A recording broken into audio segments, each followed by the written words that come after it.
Hello, Green Acres.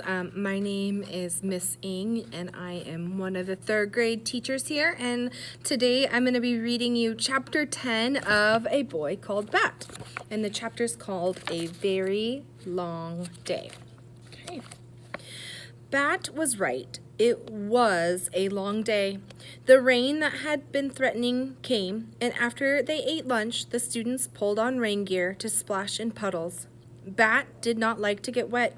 He didn't like it at all. It made his clothes feel sticky and itchy and uncomfortable. Mr. Grayson knew that Bat didn't like to get wet. So even though the saw-wet school philosophy said that students should go outside, rain or shine or snow, he asked Bat, "Would you like to spend recess helping me clean baby cake's enclosure?" "Yes," said Bat. Mr. Grayson got a trash bag and Bat scooped the old straw into it. Then they laid out a fresh batch of straw. It smelled like summertime and sunshine. Baby Cakes hopped over to the straw and sniffed it. "She looks happy," Mr. Grayson said. "She looks exactly the same way she always does," Bat answered.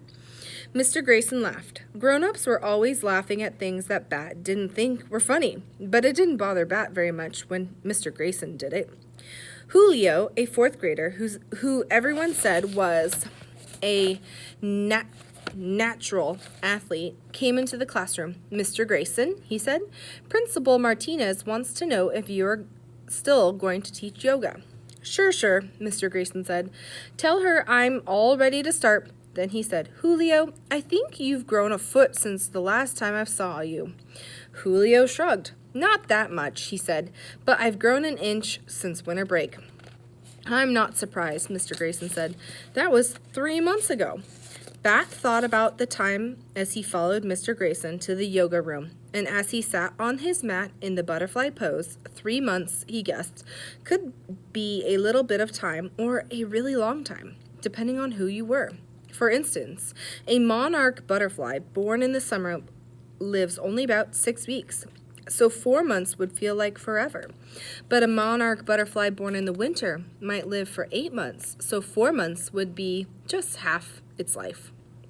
And if you were a boy with a skunk kit that you were only allowed to keep for 1 month, time was sure to pass much, much too quickly. Bat considered telling Mr. Grayson about the life cycle of the monarch butterfly, but the teacher was busy unlacing his orange high tops and getting ready to lead the group in yoga. He decided he would talk about monarch butterflies with Mr. Grayson later.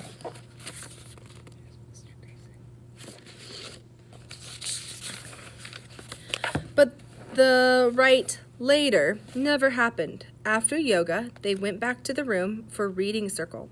After reading circle, they worked on their volcano projects, which Bat had not been looking forward to. Groups of 4 kids had to work together to build a volcano. Mr. Grayson called it collaborative art. Bat did not like collaboration. He liked to do things himself. That way, if something didn't turn out the way he wanted it to, there was no one else to be mad at. And if he wanted to take it apart and start over, no one could tell him not to. But Mr. Grayson wouldn't let Bat be a group of 1. The problem was that no one else in the group seemed to care as much as Bat did. 3 times before 2:45, the class was finally over. For the rest of the day, Bat's group said, "Mr. Grayson, Bat won't help us." "I don't need help," Bat told Jenny when she complained for a second time. "It's a group project," she said. "You have to let us help."